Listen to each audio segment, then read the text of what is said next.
Audio book सिर्फ आपके लिए है। आज हम उस ग्रंथ की बात करने वाले हैं जिसे सिर्फ एक धार्मिक किताब समझना उसकी गहराई को कम आंकना होगा। ये एक जीवन जीने की कला सिखाने वाली गाइड है, एक साइकोलॉजी की किताब है, एक मैनेजमेंट गुरु है।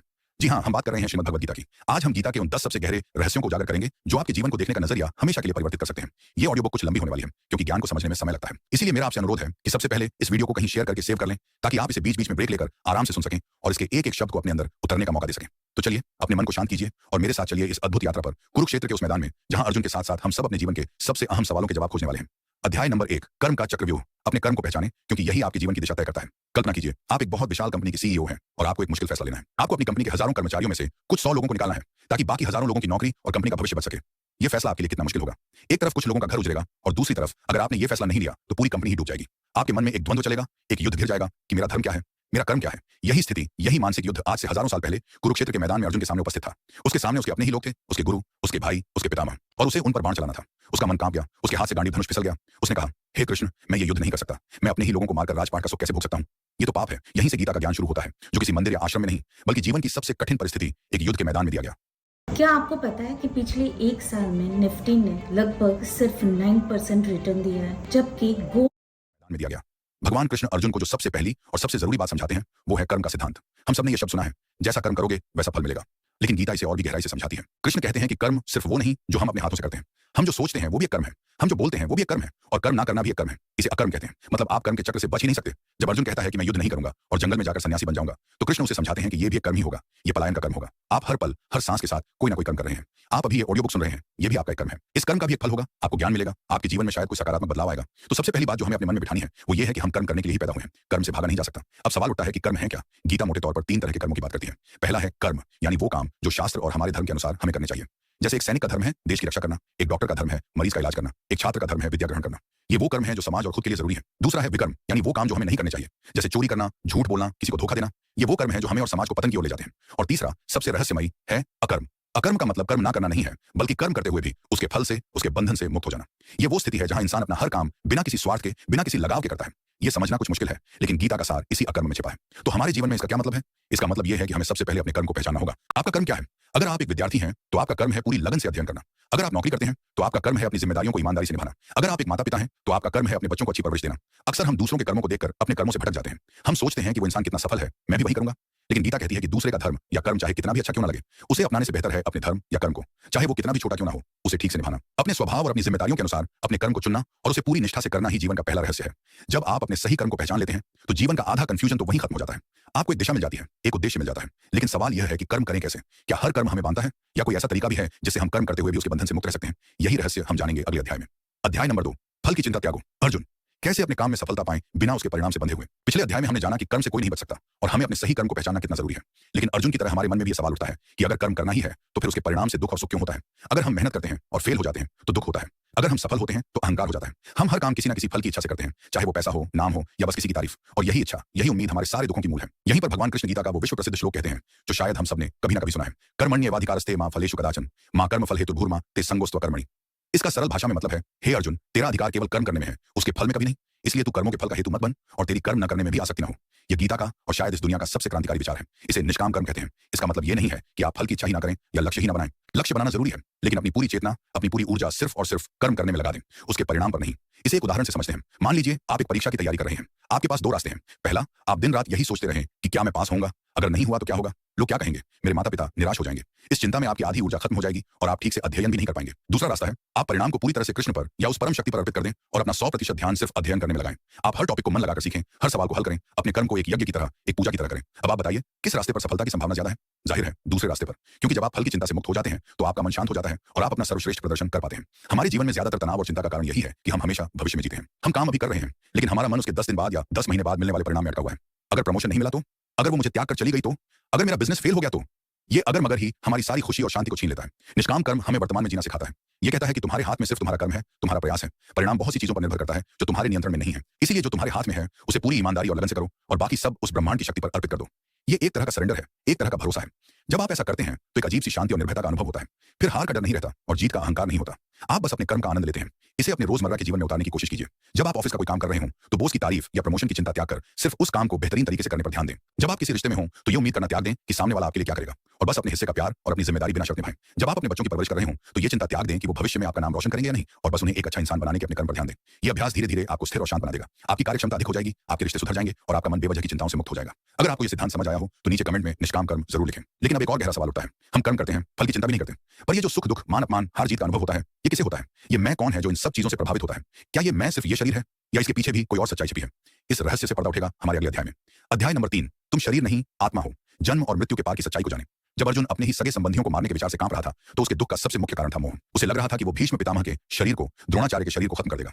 वो खुद को और दूसरों को सिर्फ एक शरीर मान रहा था। यहीं पर भगवान कृष्ण उसे वो ज्ञान देते हैं जो मृत्यु के भय को हमेशा के लिए खत्म कर सकता है। वो कहते हैं, हे अर्जुन, तुम जिसके लिए शोक कर रहे हो वो शोक करने योग्य है ही नहीं। न तो ऐसा है कि मैं किसी काल में नहीं था या तू नहीं था, अथवा ये राजा लोग नहीं थे, और न ऐसा ही है कि इससे आगे हम सब नहीं रहेंगे।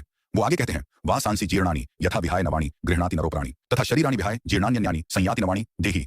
यानी जैसे मनुष्य पुराने वस्त्रों को त्याग कर दूसरे नए वस्त्रों को धारण करता है, वैसे ही जीवात्मा पुराने शरीरों को त्याग कर दूसरे नए शरीरों को प्राप्त होती है। यह गीता का सबसे गहरा और सबसे सुकून देने वाला सत्य है। हम ये शरीर नहीं है, हम इस शरीर में रहने वाली एक अजर अमर अविनाशी आत्मा है। इस आत्मा को ना कोई शस्त्र काट सकता है, ना आग जला सकती है, ना पानी भिगो सकता है, और ना हवा सुखा सकती है। यह आत्मा कभी जन्म नहीं लेती और कभी मरती नहीं है। जन्म और मृत्यु तो बस इस शरीर के होते हैं, जो कि एक वस्त्र की तरह है। जब एक वस्त्र पुराना या फट जाता है तो हम उसे बदलकर नया पहन लेते हैं। आत्मा भी ठीक इसी तरह एक शरीर पुराना हो जाने पर उसे त्याग कर अपनी कर्म यात्रा के अनुसार नया शरीर धारण कर लेती है। जब ये ज्ञान हमारे अंदर उतर जाता है तो मृत्यु का भय खत्म हो जाता है, क्योंकि हमें समझ आ जाता है कि हमारा या हमारे अपनों का कभी अंत होता ही नहीं है। अंत तो सिर्फ एक चरण का होता है, यात्रा तो हमेशा जारी रहती है। अब सोचिए, इस एक ज्ञान से हमारे जीवन की कितनी समस्याएं हल हो सकती हैं। हम अपने शरीर को सुंदर बनाने के लिए, इसे सुख देने के लिए दिन रात मेहनत करते हैं। हम अपने रूप रंग, अपनी उम्र को लेकर कितना चिंतित रहते हैं। हमें बूढ़े होने से डर लगता है, हमें बीमार होने से डर लगता है। लेकिन जब हमें यह एहसास होता है कि हम तो ये शरीर हैं ही नहीं, हम तो वो ऊर्जा है, वो चेतना है जो शरीर को चला रही है, तो शरीर से संबंधित ये सारी चिंताएं छोटी लगने लगती हैं। इसका मतलब ये नहीं है कि हम शरीर का ध्यान रखना त्याग दें। शरीर एक मंदिर की तरह है जिसमें आत्मा का वास है, इसलिए इसे स्वस्थ रखना हमारा कर्तव्य है। लेकिन इसे मोह नहीं करना है, इसकी क्षण भंगुरता को समझना है।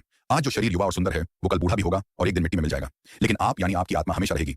यही ज्ञान हमें दूसरों के साथ रिश्तों में भी एक नई दृष्टि देता है।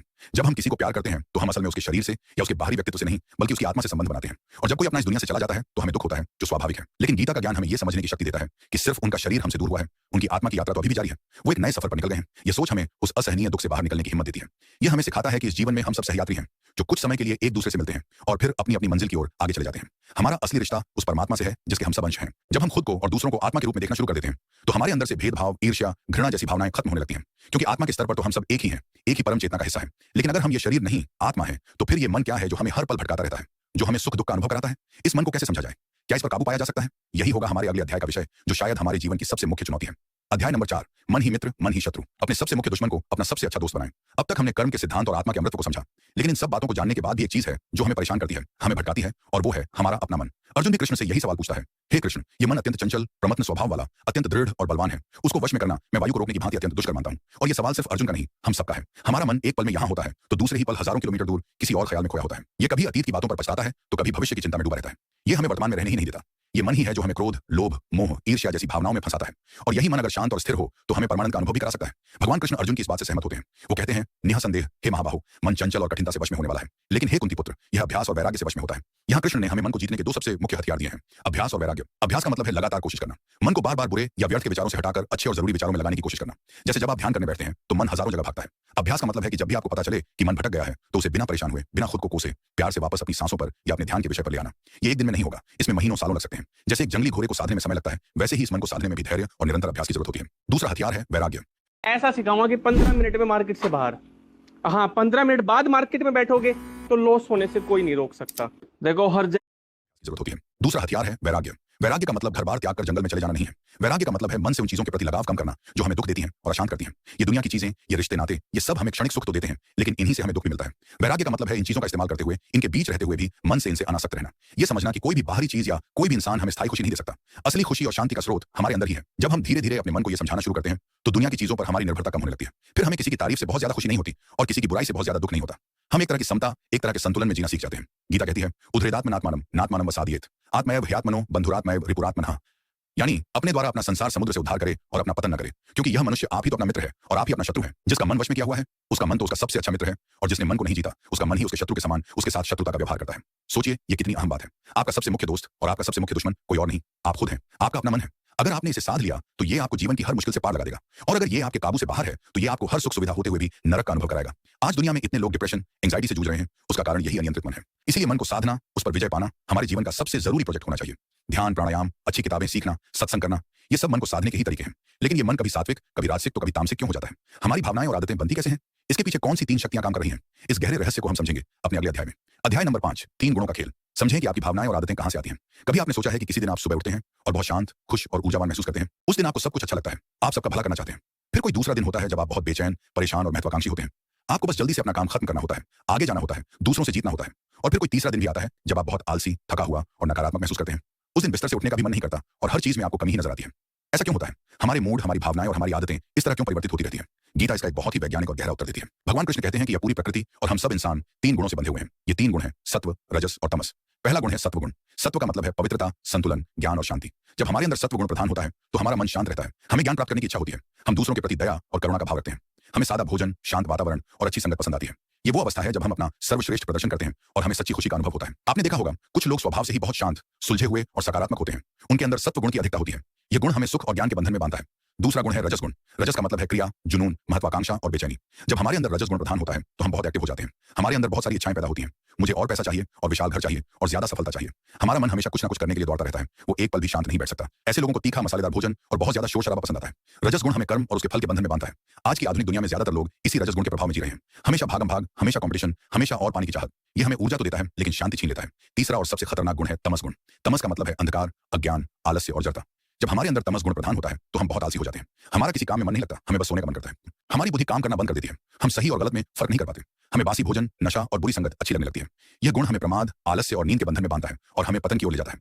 अब सबसे महत्वपूर्ण बात यह है कि हम में से कोई भी पूरी तरह से सात्विक, राजसिक या तामसिक नहीं है। हम सब में ये तीनों गुण मौजूद हैं, बस उनकी मात्रा कम ज्यादा होती रहती है। कभी सत्व अधिक होता है तो रजस और तमस दब जाते हैं, कभी रजस हावी हो जाता है तो कभी तमस। हमारा लक्ष्य होना चाहिए कि हम अपने जीवन में सत्व गुण को उन्नत करें और रजस और तमस को कम करें। ये कैसे होगा? ये होगा हमारे चुनाव से। हम कैसा भोजन करते हैं, हम कैसे लोगों के साथ रहते हैं, हम क्या देखते और सुनते हैं, हम कैसे विचार अपने मन में लाते हैं, इन सब चीजों से इन गुणों पर प्रभाव होता है। अगर आप सात्विक भोजन, फल, सब्जियां, दूध करेंगे, अच्छी किताबें सीखेंगे, शांत और सकारात्मक लोगों के साथ रहेंगे, ध्यान और योग करेंगे तो आपके अंदर सत्व गुण अधिक होगा। वहीं अगर आप बहुत ज्यादा तला भुना, मसालेदार भोजन करेंगे, हमेशा नेगेटिव बातें करने वाले लोगों के साथ रहेंगे, हिंसा और नफरत से भरी चीजें देखेंगे तो आपके अंदर रजस और तमस गुण अधिक होगा। तो चुनाव आपके हाथ में है। आप अपने जीवन को किस दिशा में ले जाना चाहते हैं? आप अपने अंदर के इन 3 गुणों के खेल को कितना समझते हैं, इसी पर आपका सुख और दुख निर्भर करता है।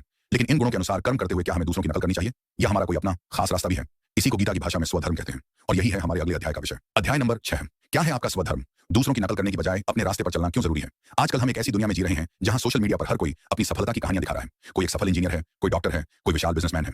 उन्हें देखकर अक्सर हमारे मन में यह ख्याल आता है कि काश मैं भी ऐसा होता या मुझे भी यही करना चाहिए, तभी मैं सफल हो पाऊंगा। हम अपने बच्चों पर भी दबाव डालते हैं कि वो शर्मा जी के बेटे की तरह बने, वो डॉक्टर या इंजीनियर ही बने, चाहे उनकी रुचि किसी और चीज में हो। इस भेड़ा चाल में, इस नकल करने की होड़ में हम एक बहुत जरूरी बात भूल जाते हैं जिसे गीता स्वधर्म कहती है। भगवान कृष्ण कहते हैं श्रेयान स्वधर्मो विगुणः परधर्मात् स्वनुष्ठितात् स्वधर्मे निधनम श्रेयः परधर्मो भयावहः। इसका मतलब है अच्छी प्रकार आचरण में लाए हुए दूसरे के धर्म से गुण रहित भी अपना धर्म अति उत्तम है। अपने धर्म में तो मरना भी कल्याणकारक है और दूसरे का धर्म भय को देने वाला है। यहाँ धर्म का मतलब हिंदू, मुस्लिम या सिख धर्म से नहीं है। यहाँ धर्म का मतलब है हमारा अपना स्वभाव, हमारी अपनी प्रकृति, हमारा अपना कर्तव्य, हमारा अपना रास्ता। हर इंसान इस दुनिया में कुछ खास योग्यताओं और एक खास स्वभाव के साथ पैदा होता है। कोई स्वभाव से ज्ञानी और शांत होता है, ब्राह्मण स्वभाव, कोई वीर और साहसी होता है, क्षत्रिय स्वभाव, कोई व्यापार और लेन देन में अच्छा होता है, वैश्य स्वभाव, और कोई सेवा करने में सुख महसूस करता है, शूद्र स्वभाव। ये कोई जाति व्यवस्था नहीं बल्कि इंसान के स्वाभाविक गुणों का वर्गीकरण है। गीता कहती है कि हमें अपने स्वभाव को पहचान कर उसी के अनुसार अपना कर्म चुनना चाहिए। यही हमारा स्वधर्म है। हो सकता है कि किसी दूसरे का काम या रास्ता आपको बहुत आकर्षक लगे, आपको लगे कि उसमें ज्यादा पैसा या सम्मान है, लेकिन अगर वो आपके स्वभाव के विपरीत है तो आप उसे अच्छी तरह से नहीं कर पाएंगे और आपको कभी भी आत्मिक शांति नहीं मिलेगी। इसे एक सरल उदाहरण से समझते हैं। मान लीजिए एक मछली है और एक बंदर है। बंदर का स्वधर्म है वृक्षों पर उछल कूद करना और मछली का स्वधर्म है पानी में तैरना। अगर बंदर मछली को देखकर सोचे कि अरे तैरने में कितना मजा है, मैं भी तैरूंगा, तो क्या होगा? वो डूब जाएगा। और अगर मछली बंदर को देखकर सोचे कि वृक्ष पर जाना कितना शानदार है, मैं भी जाऊंगी, तो क्या होगा? वो पानी के बाहर आकर मर जाएगी। यही बात हम इंसानों पर भी लागू होती है। अगर आप एक कलाकार हैं, आपके अंदर रचनात्मकता है, लेकिन आप पैसे के लिए किसी ऐसी नौकरी में फंस गए हैं जहां आपको रोज एक ही जैसा नीरस काम करना होता है, तो आप कभी खुश नहीं रह पाएंगे। आप अपना सर्वश्रेष्ठ नहीं दे पाएंगे। इससे अच्छा है कि आप अपने स्वधर्म यानी अपनी कला के रास्ते पर चलें, भले ही शुरुआत में उसमें कठिनाइयां हो या कम पैसा मिले। अपने स्वभाव के अनुसार काम करने में जो आनंद और संतोष है वो करोड़ों रुपए कमाकर भी उस काम में नहीं मिल सकता जो आपके लिए बना ही नहीं है। इसलिए अगली बार जब आप किसी और की सफलता से अपनी तुलना करें तो एक पल रुककर सोचें, क्या उसका रास्ता मेरा भी रास्ता है? क्या मेरा स्वभाव और मेरी योग्यताएं उस काम के लिए हैं? दूसरों से प्रेरणा लेना अच्छी बात है, लेकिन अंधी नकल करना मूर्खता है। अपने अंदर झांकें, खुद को पहचानें, पूछें कि वो कौन सा काम है जिसे करते हुए आपको समय का पता नहीं चलता। वो कौन सा काम है जो आपको खुशी और संतोष देता है, भले ही उसमें पैसा कम हो। वही आपका स्वधर्म है। अपने स्वधर्म को पहचानना और उस पर चलना, चाहे वो कितना भी मुश्किल क्यों न लगे, यही जीवन में सच्ची सफलता और शांति पाने का रहस्य है। अपने रास्ते पर चलते हुए अगर आप असफल भी हो जाएं, तो भी आपको संतोष रहेगा कि आपने वो किया जो आपको करना चाहिए था। लेकिन कई बार अपने रास्ते पर चलते हुए हम अकेले रह जाते हैं। हमें लगता है कि सब कुछ हमारे नियंत्रण से बाहर हो रहा है। ऐसी स्थिति में हमें क्या करना चाहिए? क्या कोई ऐसी शक्ति है जिस पर हम भरोसा कर सकते हैं? गीता इसका भी जवाब देती है, और वो जवाब है समर्पण। इसी समर्पण के रहस्य को हम अगले अध्याय में जानेंगे। अध्याय नंबर 7, ईश्वर पर विश्वास। कैसे समर्पण करने से आपको असली शक्ति मिलती है। जीवन में कई बार ऐसे अवसर आते हैं जब हमें लगता है कि अब सब कुछ खत्म हो गया। हमारी सारी मेहनत, हमारी सारी योजनाएं धरी की धरी रह जाती हैं। कोई बीमारी आ जाती है, कोई अपना बिछड़ जाता है, या बिजनेस में भारी नुकसान हो जाता है। ऐसी स्थिति में हमारा मैं, हमारा अहंकार समाप्त हो जाता है। हमें लगता है कि हमारे हाथ में तो कुछ है ही नहीं। हम कितना भी नियंत्रण करने की कोशिश कर लें, अंत में होता वही है जो होना होता है। ये वो पल होता है जब इंसान या तो पूरी तरह बिखर जाता है, या फिर वो एक ऐसी शक्ति के सामने झुक जाता है जो उससे बहुत विशाल है। इसी झुक जाने को, इसी भरोसे को गीता समर्पण या भक्ति योग कहती है। भगवान कृष्ण अर्जुन से कहते हैं, सर्वधर्मान् परित्यज्य मामेकं शरणं व्रज, अहं त्वा सर्व पापेभ्यो मोक्षयिष्यामि मा शुचः। इसका अर्थ है, सब धर्मों को यानी सब कर्तव्यों के आश्रय को त्याग कर तू केवल एक मेरी शरण में आ जा, मैं तुझे संपूर्ण पापों से मुक्त कर दूंगा, तू शोक मत कर। यह श्लोक गीता के सबसे महत्वपूर्ण श्लोकों में से एक है। यहाँ सब धर्मों को त्याग कर का मतलब यह नहीं है कि आप अपने सारे कामकाज और जिम्मेदारियां त्याग कर बैठ जाएं। इसका गहरा मतलब है कर्ता होने के अहंकार को त्याग कर यह भाव त्याग दो कि मैं कर रहा हूं। जब तक हम सोचते हैं कि मैंने यह सफलता हासिल की, मैंने यह घर बनाया, मैंने अपने बच्चों को सिखाया, तब तक हमारे अंदर अहंकार रहता है। और जहां अहंकार है वहां दुख जरूर आएगा, क्योंकि जब असफलता मिलेगी तो यही अहंकार चकनाचूर हो जाएगा और हमें पीड़ा देगा। समर्पण का मतलब है यह मानना कि हम केवल एक माध्यम हैं, एक निमित्त मात्र हैं। करने वाली शक्ति तो कोई और ही है, जिसे आप ईश्वर, ब्रह्मांड या प्रकृति कुछ भी कह सकते हैं। हम अपना कर्म पूरी ईमानदारी से करें, लेकिन उसका परिणाम और कर्ता होने का श्रेय उस परम शक्ति को सौंप दें। समर्पण का मतलब लाचारी या कमजोरी नहीं है, बल्कि यह परम शक्ति का प्रतीक है। जब आप अपनी छोटी सी मैं को उस अनंत ब्रह्मांडीय चेतना को सौंप देते हैं, तो उसकी सारी शक्ति आपकी शक्ति बन जाती है। इसे ऐसे समझें, जैसे एक छोटी सी बूंद जब तक खुद को अलग समझती है, उसका अस्तित्व क्षणिक है, वो धूप में सूख जाएगी। लेकिन जब वो बूंद खुद को सागर में मिला देती है, तो वो सागर ही बन जाती है, उसकी शक्ति अनंत हो जाती है। इसी तरह जब हम अपने छोटे से अहंकार को ईश्वर को समर्पित कर देते हैं, तो हम निडर और शांत हो जाते हैं, क्योंकि अब हमें पता है कि जो भी हो रहा है वो उस परम शक्ति की योजना का हिस्सा है, और वो हमारे लिए हमेशा अच्छा ही करेगी। फिर हमें भविष्य की चिंता नहीं सताती। हम बस अपना काम करते हैं और साक्षी भाव से जीवन के खेल को देखते हैं। यह भरोसा, यह समर्पण रातों रात नहीं आता। इसके लिए भी अभ्यास की जरूरत होती है। इसकी शुरुआत होती है आभार से। आपके पास जो कुछ भी है, उसके लिए उस परम शक्ति को धन्यवाद देना शुरू करें। अपनी हर सफलता का श्रेय उसे दें, और जब कोई मुश्किल आए तो उसे शिकायत करने की बजाय उसे प्रार्थना करें कि वो आपको उस मुश्किल से सामना करने की शक्ति दे। यह विश्वास रखें कि यह मुश्किल भी आपको कुछ सिखाने के लिए ही आई है। जब आप इस भाव के साथ जीना शुरू करते हैं, तो चमत्कार होने लगते हैं। आपके मन का बोझ हल्का हो जाता है। आपको हर चीज में उस ईश्वर की मौजूदगी महसूस होने लगती है। यह भक्ति का मार्ग है, जो ज्ञान और कर्म के मार्ग से भी ज्यादा सरल और सीधा माना गया है, क्योंकि इसमें आपको कुछ करना नहीं है, बस सब कुछ अर्पित करना है, सौंपना है। लेकिन इस समर्पण के मार्ग में दो बहुत मुख्य दुश्मन हैं, जो बार बार हमारा रास्ता रोकते हैं। ये दुश्मन हमारे अंदर ही बैठे हैं। कौन है वो दो दुश्मन? गीता उन्हें हमारे विनाश का द्वार कहती है। उनके बारे में हम जानेंगे अगले अध्याय में। अध्याय नंबर 8, क्रोध और इच्छा, आपके विनाश के दो द्वार। अब तक हमने कर्म, ज्ञान और भक्ति के मार्गों को समझा, लेकिन इन सभी मार्गों पर चलने से हमें दो चीजें बार बार रोकती हैं, हमें भटकाती हैं और हमारे पतन का कारण बनती हैं। ये दो चीजें हैं, काम यानी इच्छा और क्रोध। भगवान कृष्ण इन्हें नरक के 3 द्वारों में से 2 प्रमुख द्वार बताते हैं। तीसरा लोभ है। वो कहते हैं काम, क्रोध तथा लोभ, ये 3 प्रकार के नरक के द्वार आत्मा का नाश करने वाले हैं, अर्थात अधोगति में ले जाने वाले हैं। अतएव इन तीनों को त्याग देना चाहिए। आज हम इन 2 सबसे प्रबल शत्रुओं, इच्छा और क्रोध, पर बात करेंगे। सबसे पहले बात करते हैं काम यानी इच्छा की। इच्छाएं ही हमारे सारे कर्मों की मूल हैं। हमें कुछ पाने की इच्छा होती है, तभी हम कोई काम करते हैं। कुछ हद तक इच्छाएं जरूरी भी हैं, वो हमें जीवन में आगे जाने की प्रेरणा देती हैं। लेकिन जब यही इच्छा तृष्णा या वासना बन जाती है, तो ये हमारे दुख का कारण बन जाती है। गीता कहती है कि जब हम किसी चीज या इंसान को देखते हैं, तो उसके प्रति हमारे मन में आसक्ति पैदा होती है। उस आसक्ति से उसे पाने की कामना या इच्छा जन्म लेती है, और जब वो इच्छा पूरी नहीं होती तो क्या होता है? हमें क्रोध आता है। मान लीजिए आपको एक नया मोबाइल फोन खरीदने की तीव्र इच्छा है। आपने उसके बारे में सोचना शुरू कर दिया, दिन रात उसी के ख्याल में डूबे रहे। अब अगर किसी कारण से आप उसे नहीं खरीद पाते, तो आपको गुस्सा आएगा, निराशा होगी, दुख होगा। और मान लीजिए अगर आपको वो फोन मिल भी गया, तो क्या आपकी इच्छाएं खत्म हो जाएंगी? नहीं, कुछ दिन बाद आपको उससे भी बेहतर मॉडल की इच्छा होने लगेगी। इच्छाओं का कोई अंत नहीं है, वे एक आग की तरह हैं, जिसमें आप जितना घी डालेंगे वो उतनी ही और धधकेगी। अब बात करते हैं दूसरे दुश्मन क्रोध की। जैसा कि हमने देखा, क्रोध अक्सर अधूरी इच्छाओं से ही पैदा होता है, लेकिन यह सिर्फ वहीं तक सीमित नहीं है। जब कोई हमारे अहंकार को चोट पहुंचाता है, जब कोई हमारा अपमान करता है, या जब चीजें हमारी उम्मीद के मुताबिक नहीं होती, तब भी हमें क्रोध आता है। गीता कहती है कि क्रोध से सम्मोह यानी मूढ़ भाव उत्पन्न होता है। जब हम क्रोध में होते हैं, तो हमारी सोचने समझने की शक्ति खत्म हो जाती है। हम सही और गलत का फैसला नहीं कर पाते। सम्मोह से स्मृति विभ्रम होता है, यानी हमारी याददाश्त भ्रमित हो जाती है।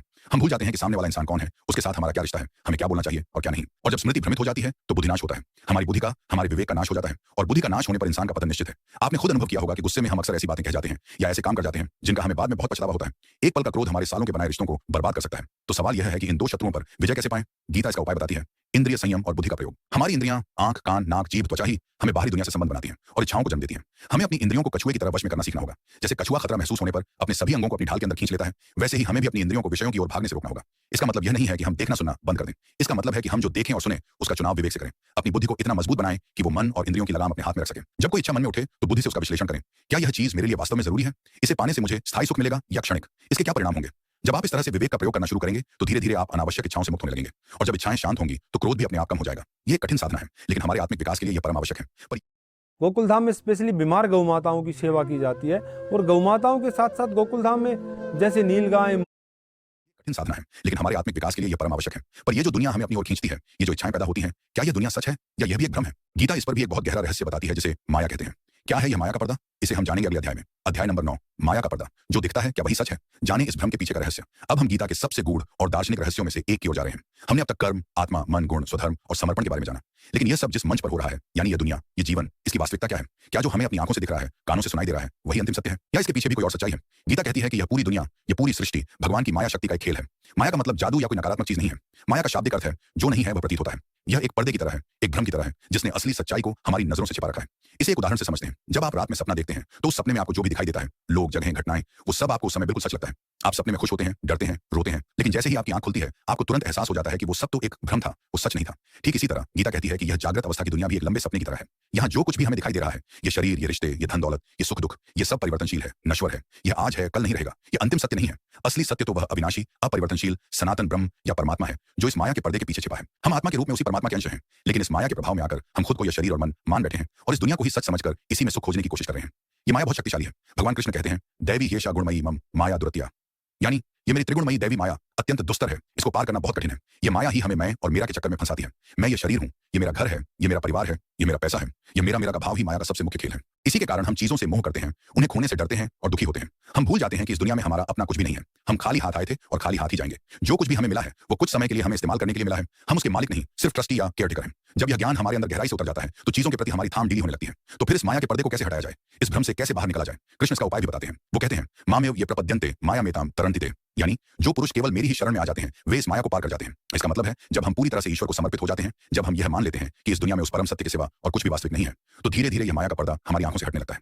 हमें चीजों की असलियत दिखाई देने लगती है। हमें समझ आने लगता है कि असली सुख इन बाहरी नश्वर चीजों में नहीं, बल्कि अपने अंदर स्थित उस आत्मा को, उस परमात्मा को जानने में है। तब हम इस दुनिया में रहते तो हैं, अपने सारे कर्तव्य भी निभाते हैं, लेकिन एक कमल के पत्ते की तरह। कमल का पत्ता रहता तो गंदगी और पानी में है, लेकिन पानी की एक भी बूंद उस पर ठहरती नहीं है, वह हमेशा उसे अछूता रहता है। इसी तरह ज्ञानी पुरुष इस संसार में रहते हुए भी संसार की माया से अछूता रहता है। वह सुख दुख, मान अपमान, लाभ हानि में संभव से रहता है, क्योंकि वह जानता है कि यह सब तो बस एक नाटक के दृश्य की तरह है, जो आते हैं और चले जाते हैं। असली सच्चाई तो कुछ और ही है। यह समझना और जीवन में उतारना शायद सबसे मुश्किल है, लेकिन यही परम शांति की ओर ले जाने वाला रास्ता है। यह हमें हर परिस्थिति में स्थिर रहना सिखाता है। अब हमने गीता के 9 सबसे महत्वपूर्ण रहस्यों को जान लिया है। हमने कर्म से लेकर माया तक यात्रा की है। अब समय है इन सभी मोतियों को एक धागे में पिरोने का, इन सभी रहस्यों को मिलाकर जीवन जीने की एक संपूर्ण कला बनाने का। यही होगा हमारा अंतिम और निष्कर्ष अध्याय। अध्याय नंबर 10, जीवन जीने की कला। इन 10 रहस्यों को अपने जीवन में उतारकर परम शांति कैसे पाएं? दोस्तों, हमने एक लंबी और गहरी यात्रा की है। हमने कुरुक्षेत्र के मैदान से शुरू करके जीवन के उन 10 रहस्यों को छुआ है, जो श्रीमद् भगवद गीता हमें सिखाती है। अब इस अंतिम अध्याय में हम इन सभी ज्ञान की मणियों को एक साथ संजोकर एक सुंदर माला बनाएंगे। हम यह समझेंगे कि इन सभी सिद्धांतों को अपने आज के जीवन में, अपनी रोजमर्रा की जिंदगी में कैसे लागू किया जाए, ताकि हम भी अर्जुन की तरह अपने सारे संशयों से मुक्त होकर एक शांत, सुखी और उद्देश्यपूर्ण जीवन जी सकें। यह अध्याय पिछले सभी अध्यायों का सार है। जीवन जीने की कला का अंतिम सूत्र है। पहला सूत्र हमने सीखा कर्म का सिद्धांत। तो आज से ही अपने हर काम को, चाहे वो छोटा हो या विशाल, पूरी जागरूकता के साथ करें। यह समझें कि आपका हर विचार, हर शब्द और हर कर्म एक बीज की तरह है, जिसका फल आपको आज नहीं तो कल जरूर मिलेगा। इसलिए हमेशा अच्छे बीज बोएं और अपने स्वधर्म को पहचानें। वो काम करें जो आपकी आत्मा को आनंद देता है, न कि वो जो दुनिया आप पर थोपती है। दूसरा और सबसे महत्वपूर्ण सूत्र है निष्काम कर्म। अपने काम में अपना 100% दें, लेकिन उसके परिणाम की चिंता ईश्वर पर अर्पित कर दें। जब आप परिणाम से अपनी खुशी को नहीं मिलाते, तो आप हार के डर और जीत के अहंकार दोनों से मुक्त हो जाते हैं। यह आपको असीम शांति और निर्भयता देगा। आपकी कार्य क्षमता अपने आप अधिक हो जाएगी। तीसरा सूत्र है, मैं शरीर नहीं अजर अमर आत्मा हूं। इस सत्य को हर दिन याद करें। यह आपको मृत्यु के भय से मुक्त करेगा और शरीर से संबंधित छोटे मोटे दुखों से ऊपर उठने की शक्ति देगा। यह आपको सिखाएगा कि आप और दूसरे सभी लोग आध्यात्मिक स्तर पर एक हैं, जिससे आपके मन में सबके लिए प्रेम और करुणा का भाव जगेगा। चौथा सूत्र है, मन को मित्र बनाना। अपने मन को साधने के लिए हर दिन कुछ समय निकालें। ध्यान करें, प्राणायाम करें या बस शांत बैठकर अपनी सांसों को देखें। अभ्यास और वैराग्य के द्वारा धीरे धीरे इस चंचल मन को अपना सबसे अच्छा दोस्त बनाएं। याद रखें, जिसने मन को जीत लिया, उसने जग को जीत लिया। पांचवां सूत्र है 3 गुणों को समझना। अपने भोजन, अपनी संगत और अपने विचारों पर ध्यान दें। अपने जीवन में सत्व गुण को उन्नत करने की कोशिश करें। ज्यादा सात्विक भोजन करें, अच्छे लोगों के साथ रहें, प्रेरणादायक किताबें सीखें और अच्छी चीजें देखें। इससे आपका मन शांत और बुद्धि तीव्र होगी। छठा और 7वां सूत्र आपस में संबंधित हैं। स्वधर्म का पालन और ईश्वर पर विश्वास। अपने स्वाभाविक रास्ते पर चलें और उस परम शक्ति पर अटूट विश्वास रखें। यह भरोसा रखें कि वो आपके साथ हमेशा है और जो भी हो रहा है वो आपकी भलाई के लिए ही हो रहा है। जब आप अपना सब कुछ उसे समर्पित कर देते हैं, तो आप जीवन के सबसे मुख्य बोझ, मैं करता हूं, के अहंकार से मुक्त हो जाते हैं। 8वां सूत्र है इच्छा और क्रोध पर विजय। अपनी इंद्रियों पर संयम रखें और अपनी बुद्धि का प्रयोग करके अनावश्यक इच्छाओं को पहचानें और उनसे दूर रहें। याद रखें, ये दोनों आपके सबसे मुख्य शत्रु हैं, जो आपको शांति से जीने नहीं देंगे। 9वां सूत्र है माया के भ्रम को समझना। इस दुनिया को एक नाटक की तरह देखें। यहाँ के सुख दुख को स्थायी न मानें। अपने सारे कर्तव्य निभाएं, लेकिन मन से अनासक्त रहें। यह जाने की असली खुशी बाहरी चीजों में नहीं, बल्कि आपके अपने भीतर है। और इन सबको मिलाकर जो 10वां और अंतिम रहस्य बनता है, वो है समता में जीना। यानी जीवन में आने वाले सुख दुख, लाभ हानि, मान अपमान, सर्दी गर्मी, इन सभी द्वंद्वों में समान भाव से रहना। न तो सफलता में बहुत ज्यादा उत्साहित होना और न ही असफलता में पूरी तरह बिखर जाना। एक शांत झील की तरह स्थिर रहना, जिसके ऊपर लहरें तो आती जाती रहती हैं, लेकिन गहराई में हमेशा शांति बनी रहती है। यही स्थित प्रज्ञ पुरुष का लक्षण है और यही गीता के ज्ञान का अंतिम लक्ष्य है। मुझे उम्मीद है कि इस यात्रा ने आपके मन में ज्ञान का एक दीपक जरूर जलाया होगा। गीता कोई एक दिन में समझ आने वाली किताब नहीं है, ये एक जीवन भर का साथी है। आप जितनी बार इसका अध्ययन करेंगे, हर बार आपको इसमें से कोई नया अर्थ, कोई नया मोती मिलेगा। इस अद्भुत ऑडियो बुक को पूरा सुनने के लिए आपका बहुत बहुत धन्यवाद। आपने अपना कीमती समय दिया और इस ज्ञान की यात्रा में मेरे साथ चले, इसके लिए मैं आपका आभारी हूं। अगर आपको इस ऑडियो बुक से कुछ भी सीखने को मिला हो, आपके जीवन को एक नई दिशा मिली हो, तो इस वीडियो को लाइक जरूर करें, अपने दोस्तों और परिवार के साथ शेयर करें, क्योंकि ज्ञान बांटने से अधिक होता है। और कमेंट में हमें जरूर बताएं कि आपका पसंदीदा अध्याय कौन सा था और गीता का कौन सा सिद्धांत आपको सबसे ज्यादा प्रभावित करता है। और हाँ, अगर आप ऐसी ही जीवन बदलने वाली ऑडियो बुक्स और सुनना चाहते हैं तो हमारे चैनल